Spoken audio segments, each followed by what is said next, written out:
This video compares the claims, sources, and historical foundations of the two most widely followed religions in the world.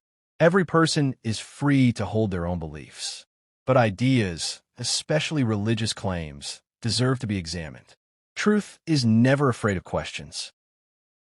The Bible is a collection of 66 books, written by more than 40 authors, over a period of roughly 1,500 years, across 3 continents, in Hebrew, Aramaic, and Greek. Its authors include kings like David, prophets like Isaiah, shepherds like Amos, fishermen like Peter, a physician like Luke, and even prisoners writing from jail. Though they lived centuries apart, these writers present one unfolding narrative centered on God's relationship with humanity. This matters because Christianity does not rest on the authority of a single individual claiming to receive revelation alone. Instead, its message is supported by multiple independent voices and preserved across generations. The Bible is the most well-preserved ancient text in history, supported by an unmatched number of manuscripts. The Quran, by contrast, comes from a single source, delivered through one man over approximately 23 years. Its authority rests entirely on the claim that Muhammad alone received these revelations. This difference is significant because in historical analysis, multiple independent attestations carry greater weight than a single source claim. Christianity began powerless. Jesus was executed, his followers scattered. For nearly 3 centuries, Christians were hunted by the Roman Empire. They were imprisoned, fed to lions, burned alive, crucified, and yet, without armies, without territory, without political power, Christianity spread across the empire. People converted not because they were forced, but because they were convinced. Islam's expansion followed a very different historical path. Within Muhammad's lifetime and shortly after, Islamic rule spread rapidly through military campaigns, including Arabia, Persia, the Levant, North Africa, and beyond. This is not claimed by critics. It is recorded in Islamic sources themselves. According to early Islamic history, Muhammad participated in or authorized around 27 military expeditions, and approximately 60 additional raids were carried out by his followers. This raises an honest question. If a message is divine and universal, does it need the sword to establish itself? Jesus never led an army, never ordered violence, never killed anyone. Instead, he said, "For God did not send his Son into the world to condemn the world, but to save the world through him." He taught forgiveness. He responded to violence with mercy and to persecution with prayer. When his followers reached for the sword, he told them to put it away. Muhammad, however, was not only a religious leader, but also a political and military leader.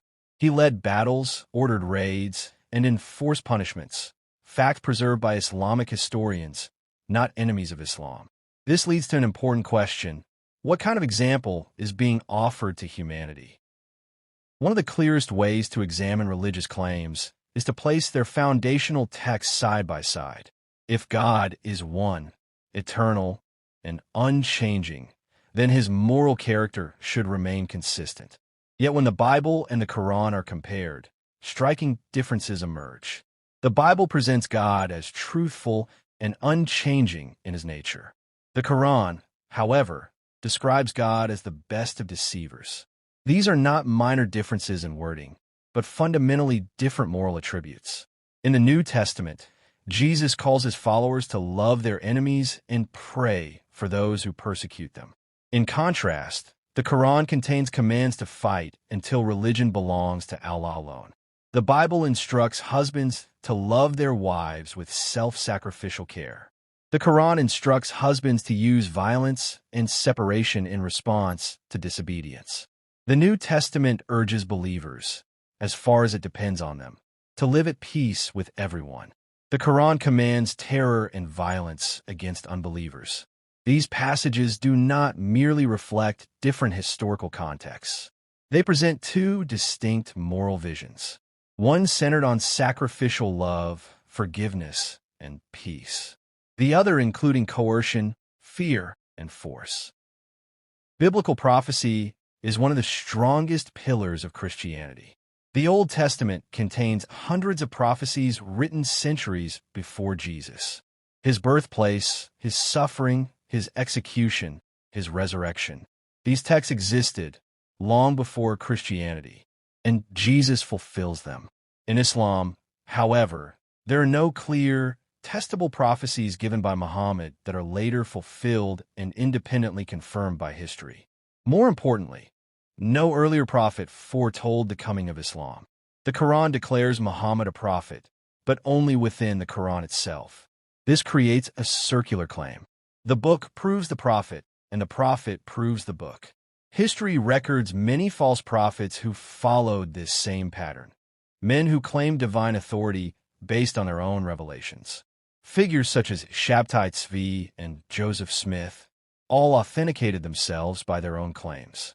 Self-authentication is not unique, and it is not proof. Jesus' miracles were public. Crowds saw them. Enemies acknowledged them. Multiple authors recorded them independently. Even early Jewish critics did not deny Jesus performed extraordinary works. They argued about the source of his power. The New Testament documents miracles across 4 Gospels, letters, and early creeds, written within the lifetime of eyewitnesses. By contrast, claims of Muhammad's miracles are either witnessed only by Muhammad himself or recorded long after his death, without independent corroboration. In history, public miracles require public witnesses. The Quran retells many biblical stories, but often with significant differences. For example, in Genesis, Abraham is commanded to sacrifice Isaac. In the Quran, the son becomes Ishmael. The Bible places this event within a covenant line, confirmed repeatedly across Scripture.